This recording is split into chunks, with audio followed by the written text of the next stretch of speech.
வணக்கம். தமிழ் ஆடியோ நாவல்ஸ்.com வழங்கும் அமரர் கல்கியின் சிவகாமியின் சபதம் பாகம் 1 பூகம்பம் 39ஆம் அத்தியாயம் கமலியின் மனோரதம். வாசிப்பவர் பர்வதவர்தினி. விவரிக்க முடியாத இன்பத்தையும் வேதனையையும் ஒருங்கே தந்த மேற்கூறிய நிழல் நினைவுகளை பொறுக்க முடியாமல் பின்புறக் கதவை ஓசைப்படாமல் மெதுவாய் திறந்து கொண்டு பூந்தோட்டத்திற்குள் பிரவேசித்தாள். அப்போது இரவில் 3ஆம் ஜாமம் நடந்து கொண்டிருந்தது. பிறைச்சந்திரன் விரித்த இளம் நிலவின் மோகன ஒளியில் அந்த பூந்தோட்டம் கனவு உலகத்தில் காணும் ஒரு காட்சி போல் தென்பட்டது. பூந்தோட்டத்தில் உலாவி வர எண்ணி புறப்பட்ட சிவகாமி வீட்டு சுவரோரமாக சற்று தூரம் சென்றபோது பேச்சுக்குரல் கேட்டு திடுக்கிட்டு நின்றாள். கமலியும் கண்ணபிரானும் தான் பேசிக்கொண்டிருந்தார்கள். அவர்கள் இருந்த அறையின் பின்புற பலகனி வழியாக அவர்களுடைய பேச்சு தெளிவாக கேட்டது. அந்த பக்கம் போகாமல் திரும்பிவிட வேண்டும் என்று எண்ணிய சிவகாமியின் செவியில் மாமல்லர், குமார சக்கரவர்த்தி என்ற வார்த்தைகள் விழுந்தன. பிறகு அவளுடைய கால்கள் திரும்பிச் செல்ல மறுத்துவிட்டன. பலகனியின் அருகில் சுவர் ஓரமாக நின்று அவர்கள் பேசுவதை கேட்டாள். மாமல்லருக்கு பெண் கொடுக்கிறேன் என்று பாண்டிய மன்னர் தூது அனுப்பியதில் என்ன ஆச்சரியம்? பூலோகத்தில் உள்ள ராஜராஜாக்கள் எல்லாம் நான் முந்தி நீ முந்தி என்று அவருக்கு பெண் கொடுக்க போட்டியிட மாட்டார்களா என்றாள் கமலி. மாமல்லருக்கு சீக்கிரம் கல்யாணம் செய்து வைக்க வேண்டும் என்று மகாராணிக்கு ஆசை. 3 தேசத்து ராஜாக்களுக்கு திருமண தூது அனுப்ப வேண்டும் என்று ஏற்பாடு செய்திருந்தார். அதற்குள்ளே இந்த யுத்தம் வந்துவிட்டதால் அது தடைப்பட்டு போயிற்று. இப்போது பாண்டிய ராஜாவே தூது அனுப்பியிருப்பதில் மகாராணிக்கு அசாத்திய சந்தோஷம் என்றான் கண்ணபிரான். சரி, அப்புறம் என்ன நடந்தது என்று கமலி கேட்டாள். அரண்மனையில் மாமல்லரை விட்டேன். உடனே தாயாருக்கும் பிள்ளைக்கும் சண்டை ஆரம்பமாகிவிட்டது. சண்டையா? எதற்காக? குமார சக்கரவர்த்தியிடம் கல்யாணம் என்று யாராவது சொன்னாலே அவருக்கு பிரமாதமான கோபம் வந்து விடுகிறது. இதற்குத்தானா இவ்வளவு அவசரமாக கூப்பிட்டு அனுப்பினீர்கள்? போர்க்களத்திலிருந்துதான் ஏதோ செய்து வந்திருக்கிறதாக்கும் என்று நினைத்தல்லவா ஓடி வந்தேன் என்று அவர் மகாராணியிடம் கோபமாக பேசினார். கமலி, உனக்கு ஒரு ரகசியம் சொல்லட்டுமா? மிகவும் முக்கியமான ரகசியம். கேட்டால் பிரமித்து போவாய் என்றான் கண்ணன்.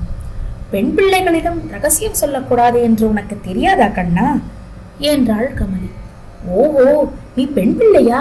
மறந்து போய்விட்டேன் என்று கண்ணன் நகைத்துக் கொண்டே கூறினான். ஆமாம், நீ ஆண் பிள்ளை என்பதையும் மறந்து போய்விடுவாய். யுத்தம் வருகிறதல்லவா? யுத்தம் வரட்டும், அப்போது தெரிகிறது யார் ஆண் பிள்ளை யார் பெண் பிள்ளை என்று. நீ என் காலில் விழுந்து கண்ணா யுத்தத்துக்கு போகாதே என்று கதற போகிறாய். நான் உன்னை உதறி தள்ளிவிட்டு போக போகிறேன். அப்படியா நினைத்துக் கொண்டிருக்கிறாய் உன் மனத்தில்? யுத்தம் கிட்டி வரும்போது நீ போகாவிட்டால் நானே உன்னை கழுத்தை பிடித்து தள்ள மாட்டேனா? கல்யாணம் ஆன பிறகு நீ இப்படி பயங்கொள்ளியாக போனதை பார்த்து விட்டுத்தான் குமார சக்கரவர்த்தி கல்யாணம் என்றாலே எரிந்து விழுகிறார் போலிருக்கிறது. இப்படித்தானே நீ எண்ணிக்கொண்டிருக்கிறாய்? யுத்தம் வந்திருக்கிறபடியால் குமார சக்கரவர்த்தி கல்யாணம் வேண்டாம் என்கிறார் என்றுதான் எல்லாருமே நினைத்து கொண்டிருக்கிறார்கள். பிசகு கமலி, பேரும் பிசகு. எது பிசகு கண்ணா? எல்லாரும் நினைத்து கொண்டிருப்பது பிசகு. மாமல்லர் கல்யாண பேச்சை வெறுப்பதற்கு வேறு காரணம் இருக்கிறது. அது பெரிய ரகசியம். அதிலும் உன் தங்கச்சி சிவகாமியை பற்றிய ரகசியம் கமலி. என்ன என்ன? என் தங்கச்சியை பற்றி எனக்கு தெரியாத ரகசியம் என்ன இருக்கிறது? ஏதாவது இசைக்கேடாக சொன்னாயோ பார்த்துக்கொள். இசைக்கேடு ஒன்றுமில்லை, பெருமையான விஷயம்தான். சொன்னால் எனக்கு என்ன தருகிறாய்? சொல்லிவிட்டு கேள். பொருளை பார்த்து விட்டல்லவா விலையை தீர்மானிக்க வேண்டும் என்றாள் கமலி. அப்புறம் ஏமாற்றக்கூடாது தெரியுமா?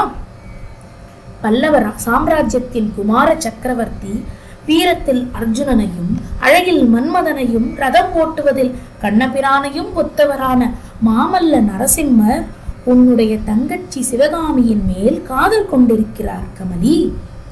ஆ என்னும் சத்தம் மட்டும்தான் கமலியின் வாயிலிருந்து வந்தது. அவள் ஆச்சரியத்தினால் திகைத்து விட்டாள். வெளியிலிருந்து கேட்டுக்கொண்டிருந்த சிவகாமியின் நெஞ்சில் அந்த ஆ சத்தமானது கூறிய அம்பை போல் புகுந்தது. தன்னிடம் இவ்வளவு ஆசையும் நம்பிக்கையும் வைத்துள்ள அருமை தோழியிடம் தனது அந்தரங்கத்தை வெளியிடாமல் இத்தனை நாளும் ஒளித்து வைத்திருந்தது பற்றி அவள் வெட்கினாள். அறைக்குள்ளே சம்பாஷணை மேலும் தொடர்ந்து நடந்தது.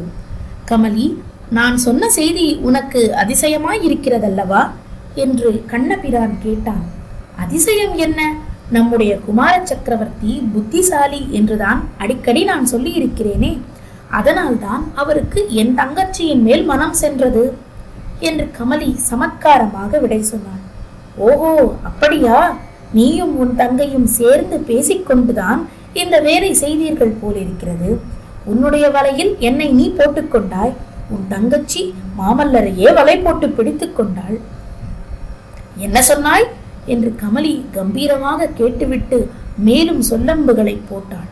நானா உன்னை தேடி வந்து என்னுடைய வலையில் போட்டுக்கொண்டேன்? நானா வீட்டின் மூளை முடுக்குகளிலெல்லாம் உன்னை தொடர்ந்து வந்து கையை கெட்டியாக பிடித்துக் கொண்டு, கண்ணே பெண்ணே, நீ கருணை செய்யாவிட்டால் நான் உயிரை விடுவேன் என்று கதறினேன்? நானா என்னை கல்யாணம் செய்து கொள் என்று கெஞ்சினேன்? இல்லை கமலி, இல்லை. நீ உன்னுடைய கண்ணாகிற வலையை வெறுமனை விளையாட்டுக்காக விரித்தாய். அதிலே நானாக ஓடி வந்துதான் அகப்பட்டுக் கொண்டேன். நம்முடைய கதை இருக்கட்டும்.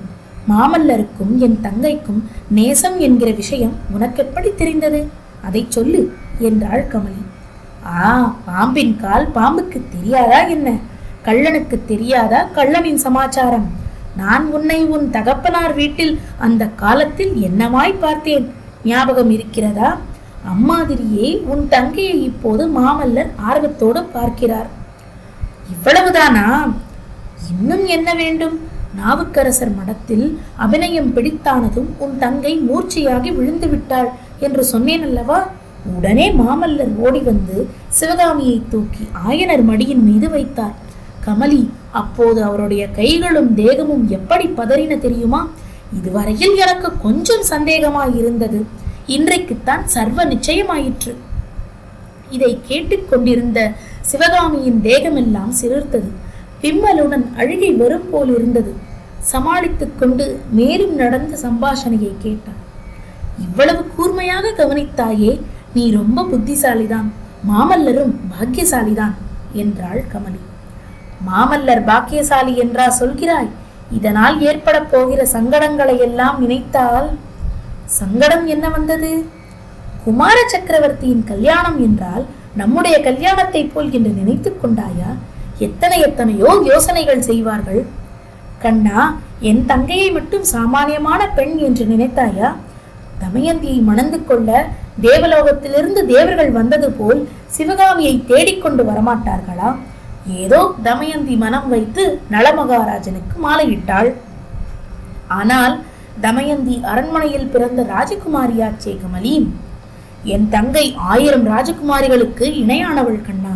நீ வேணுமானால் பார், என்னுடைய மனோரதம் ஒரு நாள் கட்டாயம் நிறைவேறப் போகிறது. அது என்ன மனோரதம் கமலி? இந்த யுத்தமெல்லாம் முடிந்த பிறகு மாமல்லருக்கு மகுடாபிஷேகம் நடக்கப் போகிறது. தங்க ரதத்தில் நவரத்ன சிங்காசனத்தில் அமர்ந்து நரசிம்ம சக்கரவர்த்தி ராஜவீதிகளில் பவனி வருகிறார். அவருக்கு பக்கத்தில் தேவேந்திரனுக்கு அருகில் இந்திராணியை போல் என் தங்கை சிவகாமி அமர்ந்திருக்கிறாள். தங்க ரதத்தின் முன்தட்டில் நீ ஜம் என்று உட்கார்ந்து ரதத்தை ஓட்டிக்கொண்டு வருகிறாய்.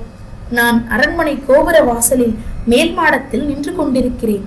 ரதம் அரண்மனை வாசலில் வந்து நின்றதும் கூடை கூடையாக மல்லிகை மலர்களையும் சண்பக பூக்களையும் அவர்கள் மேல் கொட்டுகிறேன். நடுவில் உன் தலையிலும் ஒரு கூடை பூவை கவிழ்க்கிறேன். இப்படி நடக்க வேண்டும் என்பதுதான் என் மனோரதம் கண்ணா. கமலி, உன் மனோரதம் நிறைவேறினால் எனக்கும் அளவில்லாத சந்தோஷம்தான் என்றான் கண்ணன். சிவகாமி திரும்பி தன்னுடைய அறைக்குள்ளே சென்று படுக்கையில் படுத்துக் கொண்டாள். இருதயத்தின் அடிவாரத்திலிருந்து பொங்கி வந்த விம்மலையும் அழுகையையும் ஆனமட்டும் முயன்றும் அவளால் அடக்கிக் கொள்ள முடியவில்லை.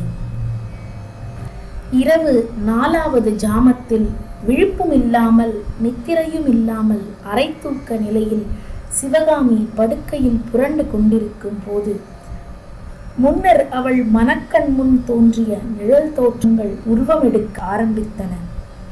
ஒரு செண்பக மரத்தின் கிளையில் 2 புறாக்கள் உட்கார்ந்து ஒன்றோடொன்று கொஞ்சி விளையாடிக் கொண்டிருக்கின்றன. திடீரென்று சுற்றியிருந்த மரங்களெல்லாம் தீப்பட்டு எரியத் தொடங்குகின்றன. ஆண் புறாவானது பெண் புறாவை பார்த்து, நீ இங்கேயே இரு, நான் திரும்பி வந்து உன்னை காப்பாற்றுகிறேன் என்று சொல்லிவிட்டு பறந்து செல்கிறது. அது போன வழியையே பெண் புறா பார்த்து கொண்டிருக்கிறது. ஆண் புறா திரும்பி வருமா, வந்து பெண் புறாவை தப்ப வைக்குமா? இதை அறிய முடியாதபடி பெண் புறாவை நாலாபுறமும் புகை வந்து சூழ்ந்து விடுகிறது. அந்த நேரத்தில் அவ்விதம் புகையினால் சூழப்பட்டிருப்பது பெண் புறா அல்ல, தானே என்று சிவகாமி பிரமையுறுகிறாள். கற்பனை உலக காட்சி மாறுகிறது. மல்லிகை தோட்டத்தில் ஆணும் பெண்ணுமாக ஒரு கலைமானும் ஒரு புள்ளிமானும் துள்ளி விளையாடிக் கொண்டிருக்கின்றன. விளையாட்டின் இடையே புள்ளிமானானது மல்லிகை புதருக்கு அருகில் மறைந்து நிற்கிறது. மல்லிகை புதரில் பூத்து சிரித்திருந்த வெள்ளி மலர்களுக்கும் புள்ளிமானின் மீது அள்ளி தெளித்திருந்த வெள்ளி பொட்டுகளுக்கும் வித்தியாசம் தெரியாமல் கலைமான் புள்ளிமானை தாண்டி கொண்டு அப்பால் போகிறது. அதை கண்டு புள்ளிமான் சிரிக்கிறது. இப்படி அவை விளையாடிக் கொண்டிருந்த போது சற்று தூரத்தில் ஒரு மல்லிகை புதரில் 2 பிரகாசமான நட்சத்திரங்கள் ஜொலிப்பதைக் கண்டு அதிசயித்தது. பிறகு அவை நட்சத்திரங்கள் அல்ல, அனல் கட்டிகள் என்று தோன்றியது.